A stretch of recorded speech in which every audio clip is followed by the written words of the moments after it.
Hello दोस्तों, कैसे आप सब। उम्मीद है कि आप लोग अच्छे होंगे। आज हम प्रश्न नंबर 3.3 के 1 के 3 नंबर और 4 नंबर प्रश्न को देखेंगे। इससे पहले का वीडियो अगर नहीं देखा आप लोग तो प्ले लिस्ट बनाया, प्ले लिस्ट में जाकर देख लीजिएगा।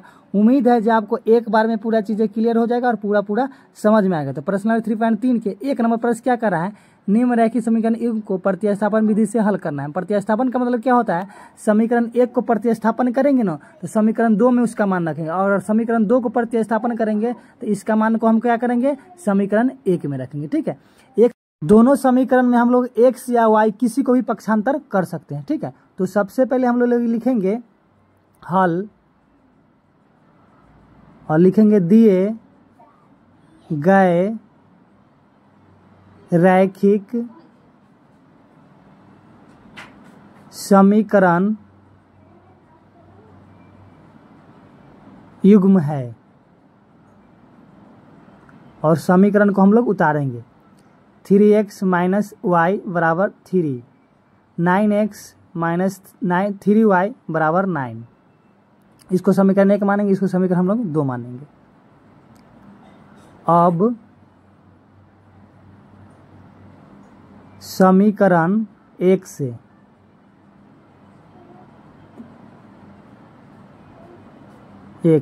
समीकरण 1 को हम पक्षांतर करेंगे तो 3x माइनस वाई बराबर 3।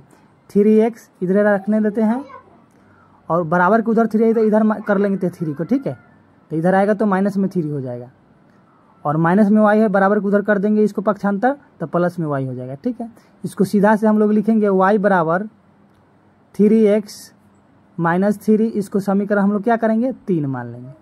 ठीक है, 1 को पक्षांतर किए हैं तो हम लोग समीकरण 2 में इसका मान रखेंगे। अब y के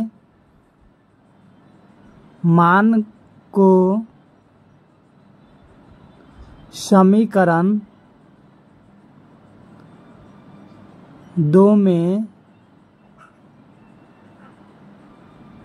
रखने पर, ठीक है, तो समीकरण 2 क्या है, 9x माइनस 3y बराबर 9। तो इसको उतारते हैं, 9x माइनस 3y बराबर 9। y के जगह पर क्या रखेंगे हम लोग, 3x माइनस 3 समीकरण 2 में।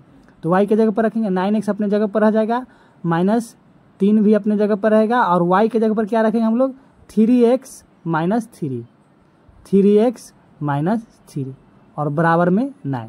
ठीक है, 9x और माइनस 3 से ही दोनों में गुना करेंगे। ठीक है, तो 3 में 3 से गुना करेंगे तो क्या हो जाएगा, 9x हो जाएगा, और माइनस माइनस प्लस के चिन्ह हो जाएगा, और 3 3 9 हो जाएगा। ठीक है, 3 में 3 से गुना कर बराबर में 9। ये प्लस में 9x है, माइनस में 9 से तो घट जाएगा। ठीक है, तो चाहे कट जाएगा तो क्या बच गया, 9 बराबर 9। ठीक है, तो यहाँ पर लिखेंगे हम लोग, इसका क्या होगा, अनेक हल होगा। क्यों, क्योंकि दोनों तरफ क्या हो गया, बराबर हो गया, 9 बराबर 9 हो गया। तो यहाँ पर लिखेंगे हम लोग, अतः दिए गए समीकरण रैखिक समीकरण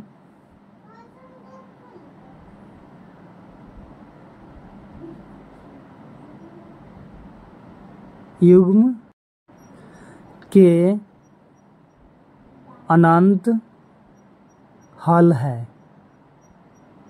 ठीक है, हल इसीलिए है क्योंकि y x के जगह पर 1 रखेंगे ना तब पर भी y का मान निकल जाएगा। ठीक है, तो हम लोग x के जगह पर 1 रख के समीकरण 3 में बनाते हैं। ठीक है, 3x माइनस 3, x की जगह पर क्या रखेंगे हम लोग, 1 रखेंगे, तो 3 में 1 से गुना करेंगे, 3 माइनस 3 बराबर 0। तो y का मान क्या आ गया, 0।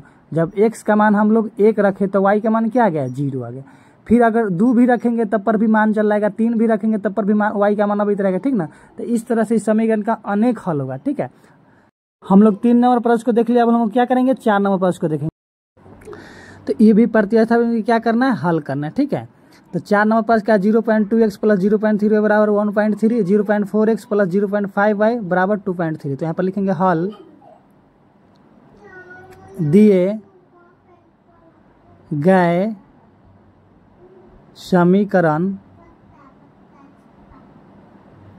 युग्म है,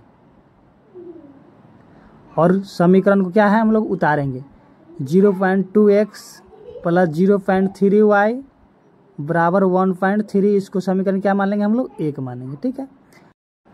और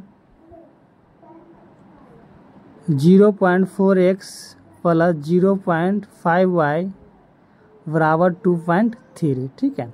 सबसे पहले क्या करेंगे हम लोग, दशमलव को खत्म करेंगे। यहाँ पर कितने अंक बाद दशमलव है, 1 अंक बाद है, ठीक ना। तो 1 अंक बाद है ना, सब तो हम क्या करेंगे, दोनों तरफ दशमलव को खत्म करने के लिए दोनों पक्ष में, दोनों समीकरण में 10 से गुना कर देंगे ना, तो दशमलव खत्म हो जाएगा। तो यहाँ पर लिखेंगे समीकरण 1 और 2 में 10 से गुना करने पर, ठीक है, क्योंकि 1 अंक बाद दशमलव, इसीलिए हम लोग 10 से गुना करेंगे, ठीक है। 2 अंक बाद दशमलव रहता था तो हम लोग 100 से हम लोग गुना करते, ठीक है। अगर 3 अंक बाद दशमलव रहता तो हम लोग 1000 से गुना करते। तो समीकरण 1 में जब 10 से गुना करेंगे तो क्या हो जाएगा, 2x प्लस 3y बराबर 13 हो जाएगा।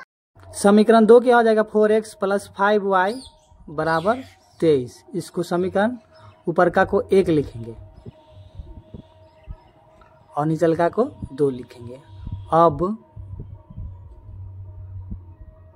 समीकरण 1 से, ठीक है, समीकरण 1 को क्या करेंगे हम लोग, पक्षांतर करेंगे और समीकरण 2 में इसका मान हम लोग रखेंगे। तो 2x प्लस 3y बराबर 13, 2x बराबर 13, प्लस में 3y इधर आएगा तो माइनस में 3y, क्यों, क्योंकि इधर प्लस में था इसीलिए माइनस में आ गया। इसीलिए x बराबर हो जाएगा 13 माइनस 3y बटे 2। इसको समीकरण हम लोग क्या मान लेंगे, तो इसको 3 मान लेंगे, ठीक है। अब समीकरण 2 में x के पर क्या रखेंगे हम, 13 माइनस 3 था। x का मान समीकरण 2 में रखने पर,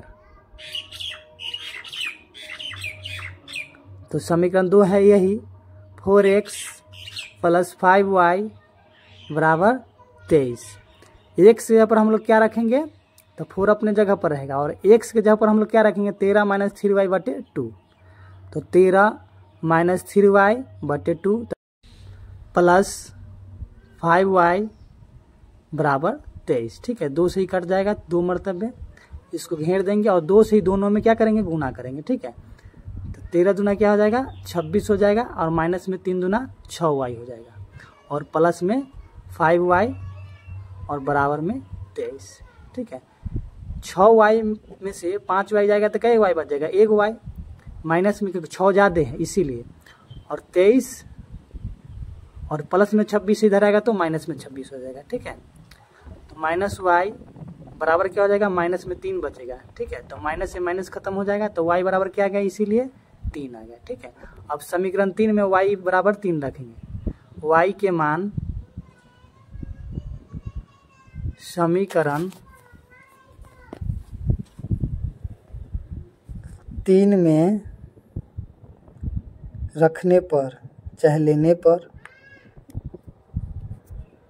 तो समीकरण 3 यही है, 13 माइनस 3y बटे 2, x बराबर 13 माइनस 3y बटे 2।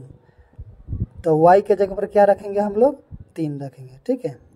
तो 3 बटे 2, 13 3 तिहाई 9 बटे 2, 13 में से 9 जाएगा तो क्या हो जाएगा, 4 बचेगा और बटे 2, तो 2 से ही कटेगा तो 2। तो x बराबर क्या आ गया, 2 आ गया। तो x बराबर 2 और y बराबर क्या आ गया, 3 आ गया, ठीक है। तो यही हमको निकालना था। किसी को भी आप पक्षांतर करके निकाल सकते हैं, ठीक है।